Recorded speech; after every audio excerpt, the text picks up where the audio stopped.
साथियों, आजकल बहुत चर्चा एलपीजी को लेकर हो रही है। कुछ लोग हैं जो पैनिक क्रिएट करने का प्रयास कर रहे हैं, अपना एजेंडा चलाना चाहते हैं।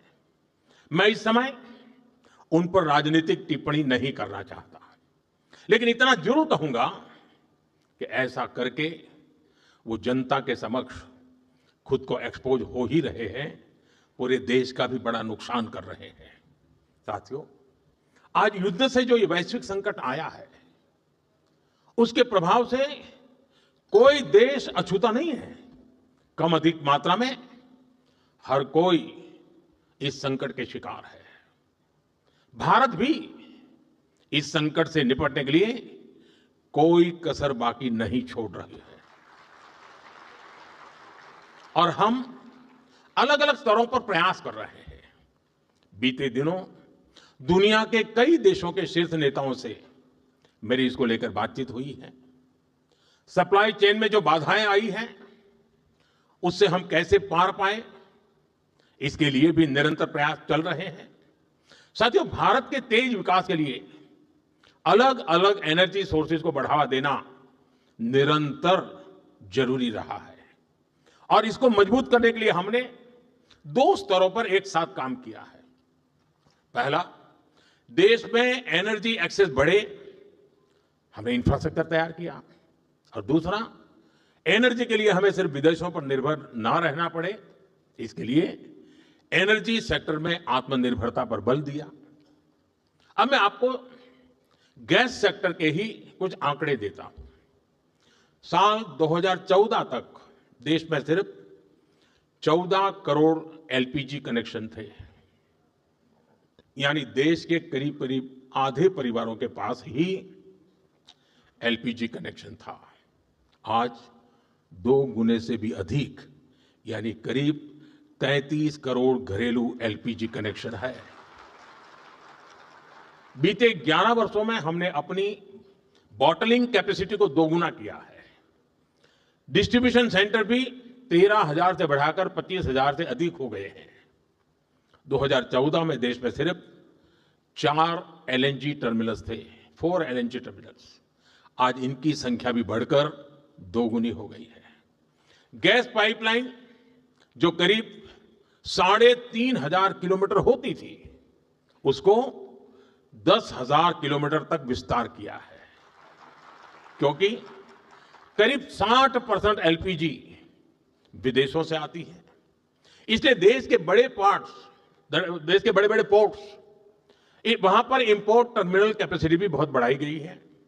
साथियों, साल 2014 से पहले तक देश में सिर्फ 25-26 लाख घरों में ही पाइप से सस्ती गैस यानी पीएनजी की सुविधा थी।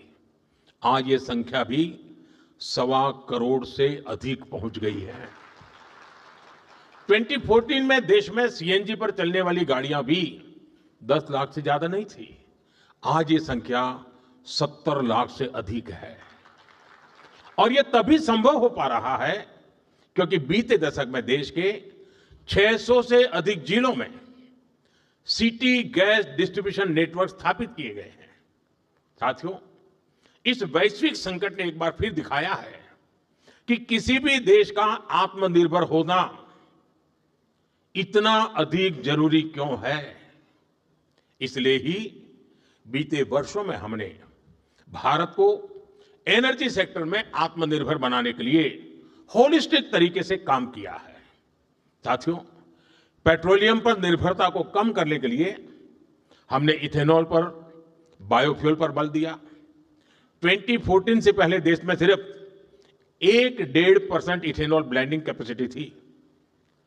आज हम पेट्रोल में 20% इथेनॉल ब्लेंडिंग के करीब पहुंच रहे हैं।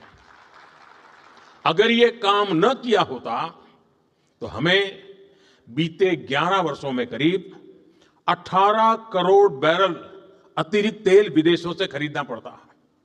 आज की स्थिति देखें तो इथेनॉल के कारण हमें प्रतिवर्ष करीब 4.5 करोड़ बैरल कम ऑयल इंपोर्ट करना पड़ रहा है। यानी करीब 1.5 लाख करोड़ रुपए की बचत तो देश को सिर्फ इसी से हुई है।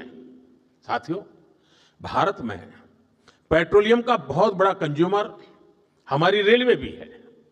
हमारे देश में रेलवे लाइनों के इलेक्ट्रिफिकेशन का काम 60 साल पहले शुरू हुआ था।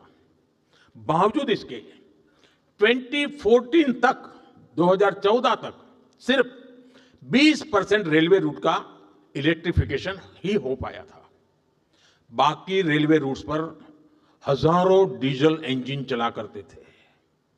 आज भारत में ब्रॉडगेज नेटवर्क का करीब करीब 100% बिजलीकरण हो चुका है। इससे साल 2024-25 में ही भारतीय रेलवे ने करीब 180 करोड़ लीटर डीजल की बचत की है। अगर इलेक्ट्रिफिकेशन न हुआ होता तो हर वर्ष इतना डीजल बनाने के लिए एक्स्ट्रा क्रूड ऑयल इंपोर्ट करना पड़ता। ऐसे ही हमने मेट्रो का नेटवर्क बढ़ाया, इलेक्ट्रिक मोबिलिटी पर फोकस किया। एक और बहुत बड़ा काम हमने रिन्यूएबल एनर्जी को लेकर किया है। आज हमारी total install power generation capacity का आधा हिस्सा रिन्यूएबल सोर्स से आता है। हमारी कुल रिन्यूएबल क्षमता आज 250 गीगावाट के ऐतिहासिक आंकड़े को पार कर गई है। आप सोचिए, साल 2014 में भारत की सोलर पावर कैपेसिटी सिर्फ 2 गीगावाट थी। आज ये करीब 40 गुना बढ़कर 130 गीगावाट हो चुकी है। घरेलू उपयोग में गैस के अलावा बिजली अधिक से अधिक काम आए, इसके लिए पीएम सूर्यघर मुफ्त बिजली योजना लागू की गई है। अभी तक इस स्कीम के तहत करीब 30 लाख परिवारों ने रूफटॉप सोलर लगाए हैं। साथियों, इसके अलावा हमने गोवर्धन स्कीम पर भी काम किया। इसके तहत कॉम्प्रेस्ड बायोगैस बनाने पर काम किया गया। अभी तक देश में 100 से अधिक प्लांट चालू हो चुके हैं और 600 से ज्यादा पर काम चल रहा है। साथियों, पेट्रोल डीजल के क्षेत्र में हमने कैपेसिटी बिल्डिंग की दिशा में भी व्यापक प्रयास किया है।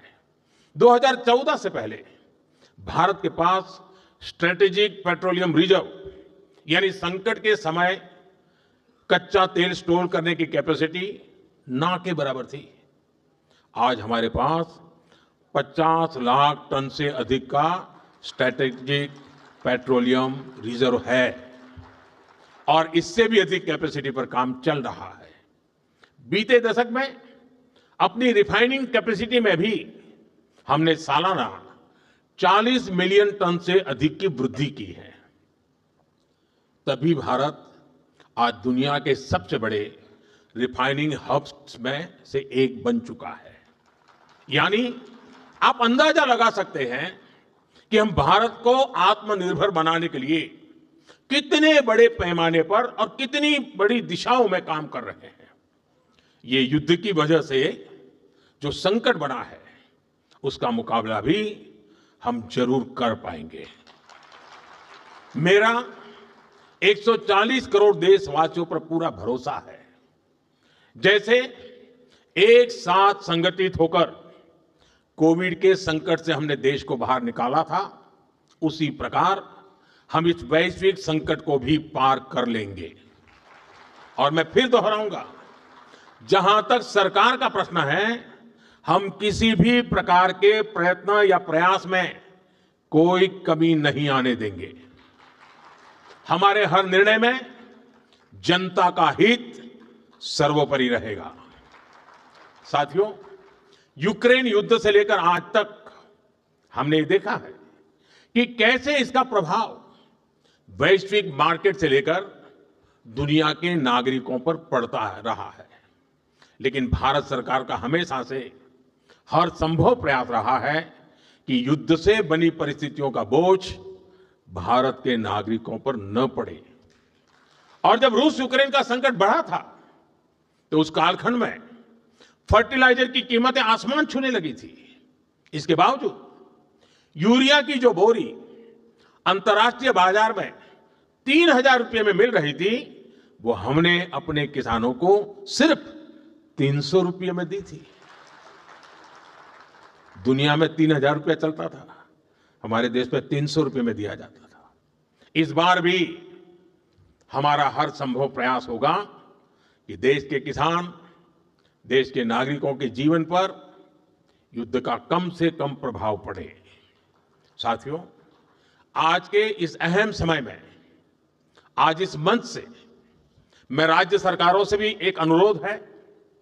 ये जरूरी है कि कालाबाजारी न हो, अफवाहें न फैले, इसलिए स्थिति की गंभीरता से मॉनिटरिंग आवश्यक है। जो कालाबाजारी कर रहे हो, उनके खिलाफ बड़े एक्शन भी होने चाहिए।